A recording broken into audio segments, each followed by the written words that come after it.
Salam damai sejahtera Bapak Ibu serta saudara-saudari semua. Untuk mengawali renungan tentang firman Tuhan pada hari ini, mari kita bersatu di dalam doa.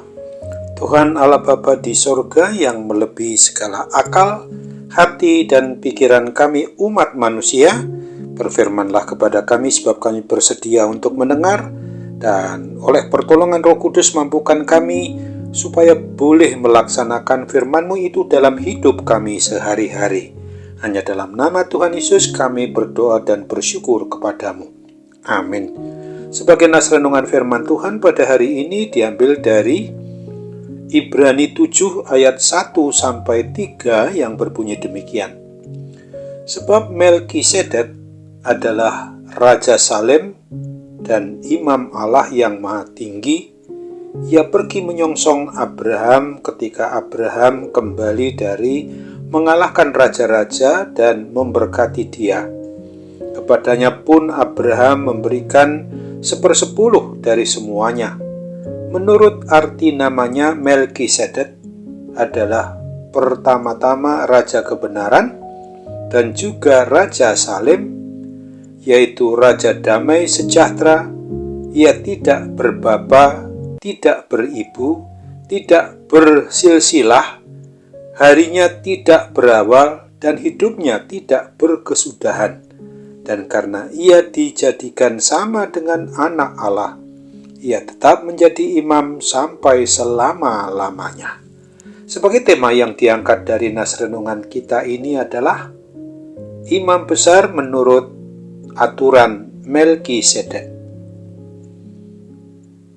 Nas renungan tentang firman Tuhan pada hari ini mau menceritakan bahwa Abraham bertemu dengan Melkisedek, seorang imam besar Allah yang Maha Tinggi, yang memberkati Abraham setelah dapat membebaskan Raja Sodom dan Raja Gomora, serta Lot yang ditawan Raja Kedorlaomer dan raja-raja sekutunya. Lalu Abraham mempersembahkan perpuluhan atas semua harta rampasan perang kepada Imam Melkisedek ini. Bisa kita baca di Keluaran 14 ayat 17-20. Hal ini menjadikan kita bertanya-tanya dalam hati, siapa itu imam besar Melkisedek? Ternyata nas renungan firman Tuhan dalam Ibrani 7 ayat 1-3 ini adalah jawaban atas pertanyaan tersebut. Sesungguhnya imam besar Melkisedek adalah Tuhan Yesus Kristus sendiri yang dinubuatkan pada masa itu bernama Melkisedek, yang memberkati Abraham dan berhak menerima persembahan persepuluhan dari Abraham.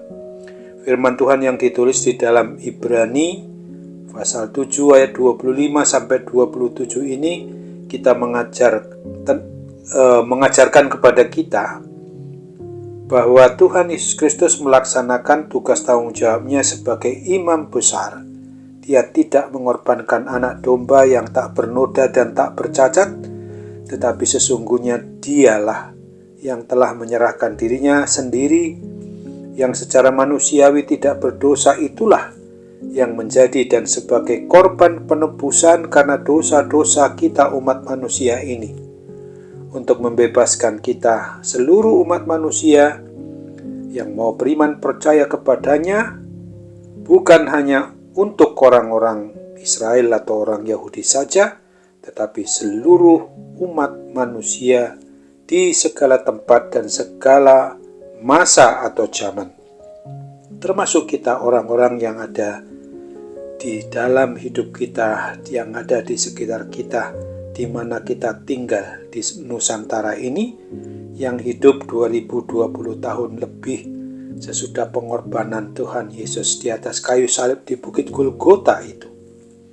Nas renungan firman Tuhan pada masa Prapaskah ini untuk mengajak kita agar sebagai orang yang mengaku beriman percaya kepada Kristus ini, agar sungguh-sungguh mau menghayati betapa besarnya kasih Tuhan kepada kita umatnya, umat manusia masing-masing, di mana kita ini yang bukan sesungguhnya siapa-siapa, bukan bagian umat perjanjian Israel itu, yang hidup lebih dari 2020 tahun sesudah pengorbanan Tuhan Yesus, tetapi diizinkan oleh Tuhan menerima janji keselamatan kekal yang Tuhan telah sediakan bagi kita sebagai umat pilihannya juga setelah umat pilihan Israel atau umat Yahudi itu.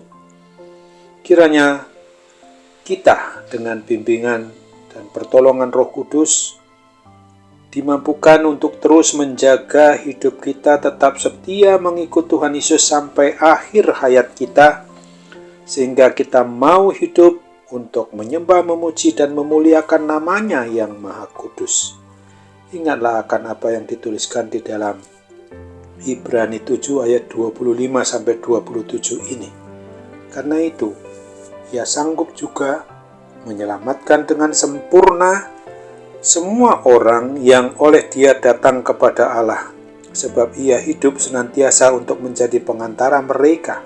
Sebab imam besar yang demikianlah yang kita perlukan, yaitu yang saleh, tanpa salah, tanpa noda, yang terpisah dari orang-orang berdosa dan lebih tinggi daripada tingkat-tingkat surga, yang tidak seperti imam-imam besar lainnya, yang setiap hari harus mempersembahkan korban untuk dosanya sendiri, dan sesudah itu barulah untuk dosa umatnya, sebab hal itu telah dilakukannya satu kali untuk selama-lamanya ketika Ia mempersembahkan dirinya sendiri sebagai korban. Amin. Mari kita kembali bersatu dalam doa. Terima kasih Tuhan Bapa di surga untuk perenungan firman Tuhan yang boleh kami alami pada saat ini. Kiranya Tuhan memberi pengertian kepada kami nubuatan tentang Tuhan Yesus Kristus sebagai imam besar di atas imam-imam besar lainnya yang menurut aturan, menurut ukuran Melkisedek. Untuk itu, mampukan kami untuk mengerti betul bahwa korban satu-satunya diri Tuhan Yesus Kristus sendirilah yang memungkinkan umat manusia tidak mati terkutuk, disalibkan di atas kayu salib, tetapi semua ditanggung Tuhan Yesus. Sembah sujud kami di dalam bersyukur, berdoa kepadamu, jadilah kehendak-Mu. Kami mohon hanya dalam nama Tuhan Yesus. Amin.